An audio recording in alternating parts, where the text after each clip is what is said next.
Hey everyone, Rascal here. And Mama, welcome to our podcast. Today we're talking one of the best superhero cartoons ever made, Young Justice. This amazing show may have only run for 2 seasons, but it left one heck of a legacy. It centers around 3 teenage sidekicks to members of the Justice League, sidekicks, and how they form their very own team and go on covert missions the Justice League can't. But don't call them sidekicks. That became like the tagline for the show. Right. Now they're not considered sidekicks anymore after that show. Right.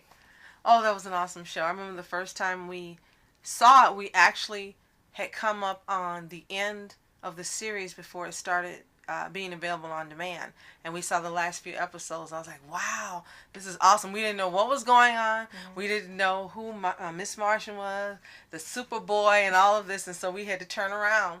And as soon as it came on demand, we watched it from beginning to end. And it's just an awesome, amazing show. Mm-hmm. And too bad, once again, we did not watch it as it was airing, on TV, mm-hmm. which may or may not have been a good thing because I do know that it has scheduling conflicts and it would take a long time for episodes there like it did with Gravity Falls. Mm-hmm. And it would be like months before another episode aired, and they even made a joke within the show when there was a time gap and one of them woke up. It was supposed to be June or July, and then it woke up in September and said, what happened in July? And that was kind of the inside joke that it's like they did a time skip and they weren't even aware of it. Right.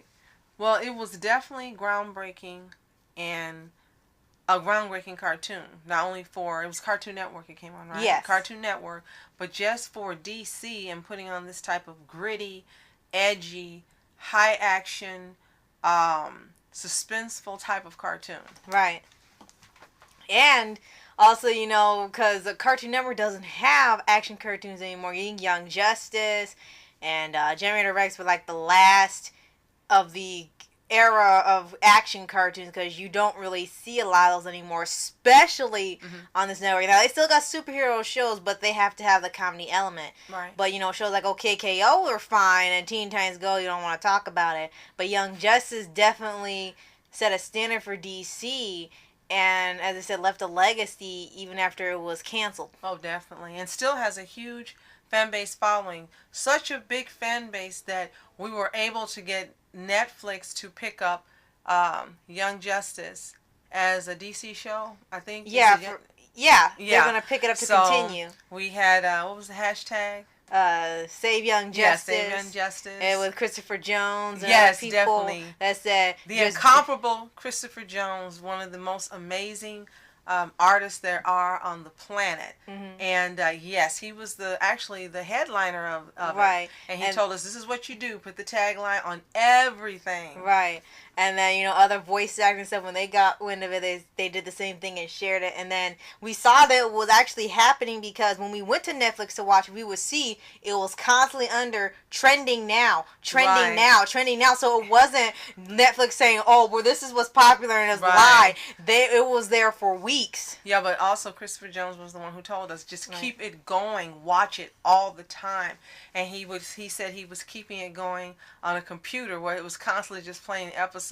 So whatever it was we needed to do to get it back, mm-hmm. hallelujah, we got it back. Finally. So let's talk about season 1, which is the season that introduced us to this awesome alpha team. Right. And they're just referred to as the team. There is no code name. There is no fancy title like Justice League. They're just the team. And until season 2 when it was Alpha and Beta team. So yeah. I said this Alpha team. Right. So we had Robin, yes, Dick Grayson, Robin. We had Kid Flash, Wally West. Mm-hmm. The Superboy. Yeah, the Superboy, and his name was Connor, I think. Yes, they Connor, named him Connor. Who was actually a clone. We'll talk a little more about that later. Right. We had Aqualad, but instead of the one like from Teen Titans, they had Kaldur'am, who's voiced by Carrie Payton. Mm-hmm. They had Miss Martian. Her name is Megan Mor'zz, I think, and Martian Manhunter's niece. Right. And later on, they added Artemis. Yes. Who was supposed to be Green Arrow's niece. And she was the daughter of Croc. What was his name? Sportsmaster. Sportsmaster Rock. So Artemis Croc was her name. Right. The daughter of Sportsmaster. Right. And the sister of Cheshire. Right. And who else was on there? And then like near the end of the first season, they ended up getting three more members. Mm-hmm. They had Zatanna, who was the daughter of Zatar, the magician. Mm-hmm.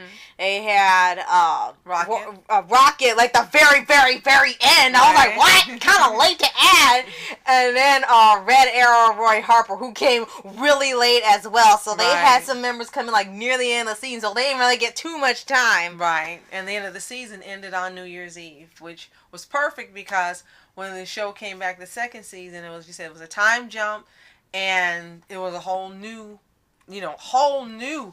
plot and everything. Right. But the first season was really exciting. Right. The episodes, once you started watching, you just wanted to keep going. They had some great title names for the episodes. They had some great plots. I know we have some favorites, and we got to see the growth of these characters within that time period. So let's start off with the Superboy. Oh, yeah, because he's pretty much started the whole thing when they were sent to... Oh, Justice League was supposed to look at this thing going on with Cadmus, but then they had another emergency at the same time, and they were supposed to be when their protege is supposed to be inducted into Justice League, and they were supposed to get all this access, and they were disappointed to find out they barely get anything. Roy was pissed off, and he left, and the other three said, we're not sidekicks. They're treating us like we don't count, and I don't have to take this. And then he storms off. Who's coming with me? And they just stare at him. And they were like, what's your problem? And we're not that angry. And while they're off doing that, they said, hey, we can look at this ourselves. They think we can't handle this. This could be our chance. And then they go investigate Cadmus, which is this place where they're doing all sorts of clones and alien technology. And they made a clone of Superman, but he's been advancedly grown to where he's only a teenager, but still has some powers of Superman. Right, and that's why he's called the Superboy. Right. And when he first gets out of that pod, he's just feral. He's just wild. He's just... His goal was supposed to be to kill Superman. Right. That was the whole point of him being created. Right, because he didn't know where he was. He was just going after whatever he saw. Right, exactly. And then one of the other characters, Kaldur'am, who we talked about, Aqualad, was able to calm him down. So Superboy ended up being a really good addition to the team. He really had his own place that was important. Right. And despite the fact that he never aged, they would come saying, you don't look any different. Especially when it got to the 5-year jump. Yeah, like he got taller. Exactly the same. He got taller, but that was pretty much it. And he still had on that black and red Superboy, I guess you said, the Superboy shirt. So. And then of course, we had Miss Marsh, and she joined. Talking about Kaldur'am. Oh, sorry, still Kaldur'am. So now we go to Kaldur'am. And he had sort of an arc in the show too, and was the intelligent, calm, methodical member of the group. Right. Which is great because nowadays you have really headstrong leaders, and that just means they just do what they want, and their leader, you do what they say, they think it's good, and it's not. But what then happened with Calder, because originally they wanted Robin to be leader. Well, everyone wanted to be the leader. Yeah, everyone wanted to be leader. Calder. Yeah, everyone wanted to be leader. Then they said, okay, Robin, you're Batman's protege, so why not? And he's like, no, I can't. He said, we all really know who should be the leader. Right. And he accepted it, and then he became... And he was from the sea. Yeah, from Atlantis, Aquaman and the other seaborn superheroes. Right, and he was trained specifically by Aquaman. Right. And they actually had 2 Aqualads on. They showed the other one later, so that's neat. They've actually got to have both instead of one or the other. Right. So. And like I said, voiced by Kerry Payton, and you recognize his voice, but he's infinitely different from Cyborg. And the Superboy was voiced by North. Nolan North, right. And what was hilarious is that he sounded almost the same like the whole time. He never had anything where he sounded hilarious, but there was like one time he slipped up near the beginning of the series. It was hilarious. I know it wasn't on purpose when they said, "Oh, there's nothing here," and then they had these giant aliens come, and he said, "Yeah, nothing strange at all." I'm like, "Why? That sound like Cyborg for a minute," and he changed it back immediately. Like, "Oh, you let your Cyborg slip off of it," and it was hilarious because he never did that ever again. It was always this cool tone he had, and it almost never changed, but it was hilarious when he actually slipped up there and had to go back. Okay, and as you mentioned, we had Miss Martian. Right. Who's the niece of Martian Manhunter, who Right. I think is one of the coolest characters on the show. Mm-hmm. And she had, they were able to change her image to look like they wanted, and she had chosen, it was so funny when you find out she'd chosen this character from, what was it? It was a 1970s sitcom. Yeah, and it's Hello, Megan, and we love that part. Like, who else wishes this should be like a little mini show at the side for the comedy? Oh man, that was actually really hilarious when you found out. When they were like, wait a minute, that's Megan, but that can't be Megan. Maybe it's just a coincidence. Right. And you saw everybody was confused. Yeah, and then they were somewhat similar. The boy in the show was similar to Superboy, and I was like, oh, this is where she gets the catchphrase and everything from. And it was just hilarious because it's also shown that Martians watch a lot of Earth TV, so that's how they end up practicing their shape-shifting powers and the culture by watching a lot of TV. Right. And she, she was really helpful with her Martian power. She was able to link the minds where they could talk to each other telepathically. She could go through hard surfaces. She could, go through them. Yeah, she could turn invisible, which is only useful sometimes because there were times where you would always see her. Yeah, and the point was when you saw they were transparent, it was supposed to be for the audience so you could see them, but they couldn't. But it looks like they forgot because half the time the villains could see them or they heard her. Right. And it's like, okay, what's the point of this invisibility? Everyone can tell it's her. They got heat signatures, or so they got something to counteract it. So it's like this power isn't even useful anymore because everyone can see or hear her anyway. And then we also had Kid Flash, Wally West, who in this version, he and Robin were friends. Right. They were best friends.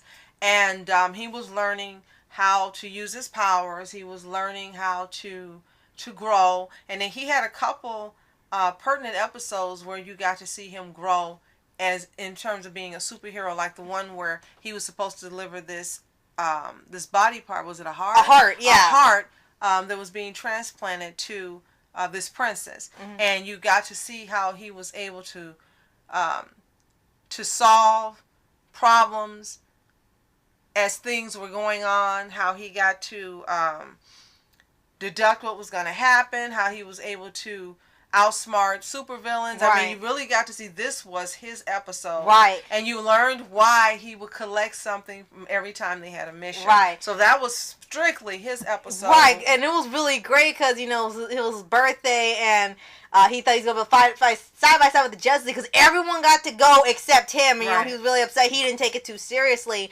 until he saw and heard, like, what it was meant for. And then that's when he finally understood that he had to do this. Right, and he's a great character in here. And then, of course, as we mentioned, Artemis Croc, who's the daughter of Sportsmaster, and she's an archer.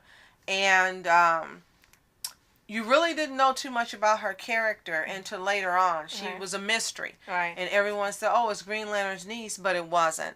And then I'm the Green Lantern Lord, Green Arrow's niece. And then you learn the true identity behind her, and she ended up being Cheshire's sister. And there's this whole family dynamic that's just crazy that goes on. And it was funny, Robin's the only one who knew, but he never said anything. Right. He's the one that knew because he always said, hey, what you doing all the way over here? Aren't you supposed to be in Star City where your uncle Green Arrow's supposed to be? He's like, oh, and she made this whole excuse that she had to go to a spelling bee or something. And he said, C-O-O-L, D-C-W-I-N. She got angry. She's like, N-O-D-R-A-G. You getting the dang booth? Artemis? Robin, How random that you're in Gotham City instead of Star City where your Uncle Green Arrow lives. I'm, here to see my cousin. She was in the state spelling bee here in Gotham City. C-O-O-L. Did she W-I-N? N-O. D-R-A-G. Yeah, let's just go to the cave. And he knew it was like he was just messing with her, and they got their own episode. But he was the only one that knew. But he didn't say anything because it didn't matter. She was a hero, and it didn't have to, tell everybody. And that leads us to the last one, as we mentioned, Dick Grayson Robin, and he's really short and just coming into his own in this version. And you see kind of where the influence came from for Teen Titans, because he was as close to the Teen Titans version of Robin as you could get. Right. Very short, He had this voice that was, this laugh. I love this laugh. And he would just disappear and just had this real funny laugh that would come out of nowhere. And they would go, "Why? I hate when he does that." Yeah, like when they'll be talking to him, all of a sudden you hear and the laugh, and you see him all the way somewhere else. They're like, oh. So this was the cast that made up Young Justice. And basically this season was them taking down Cadmus. That was the entire arc of the series. Right. Learning more about the characters, them growing and developing into superheroes and being accepted as being superheroes and not sidekicks by the end of the season. Right. So it was a great show. If you've never watched it, you really should take the time and start from the beginning and watch this show. There's some fun episodes. There's some really serious, hardcore episodes. And there's some episodes that progress the arc. And the Justice League also appears in numerous episodes in this season as well. You want to name any favorites quickly? Oh, there's a lot. You go ahead. Okay. Because we probably have some of the same Well, I favorites. can name a few standout ones, and that's it. Well, we already mentioned... Failsafe, of course. Right. Failsafe was one of the craziest episodes ever. It was like Nightmare on Elm Street and stuff with just constant barrage of what the fish moments and the constant danger. Mm-hmm. We already mentioned Wally's episode, Cold Hearted. Right. There was also one where Robin went to his old circus team, the Haley Circus, where they thought someone Flying Graysons, and they said they were suspected of stealing things, and he was gonna go prove their innocence. And what was the name of that episode? And Performance. Okay. And then the one, since you bring that up, where they all went undercover as a brother and sister act of acrobats. Right. Yeah. These are our latest pearls, the Daring Dangers. Dan Danger. Dawn Danger, Diane Danger, Dean Danger, and Dean Danger. And then the last one where Aqualad got his own episode when Batman told him he had to decide if he's going to be a leader of the team on Earth or he's going to go back to the ocean, because it was clear that he was really conflicted. Right. So he got his own whole episode to do it. And I think it was Breath. It was either Breath or Downtime. One or the other. Okay. And they also had one more that was really intense. Not Failsafe, but the one where that's Failsafe. No matter what they did, everything went wrong. Right. Well, the other two would be Secret, which was the creepiest Halloween episode. One, that was even for an action show for teens. Like that was a little far. Yeah. And I think that would be it. And then the other one where the kids and the adults were in two separate realities. Right. And that was a 2-episode one. What was the name of that one? I'm sorry. That one I'm not sure. And we got introduced to some villains that we weren't familiar with, and some that had been reoccurring for like a couple of times during the series, but you didn't realize just how wicked and how much of a threat they really were in this version. And in the 2-part episode, you saw what happened from the adults version, and in the second half, you saw what happened from the children's version. It could be vice versa, but it was 2 parts and two different things that were happening on 2 different sides of the episode, because like you said, it was 2 different realities, and only 2 different realities, exactly. And only Captain Marvel could go between it because of his power. Right, that one was amazing. So there were just so many great episodes. You just gotta watch it, and you'll find out why this has become such a fan favorite, a show of DC. And so tomorrow you'll hear us discuss season 2, which is called Invasion. Young Justice Invasion, where everything was amped up. It got much more serious. There were no fun episodes in season 2. There were absolutely no fun episodes like they were in 1, and it was a 5-year jump. So everyone had become an adult or close to an adult. Right. So that's it for this episode. I'm Mascot Entertainment. And I'm Mama Entertainment. Have a fantastic day. Peace.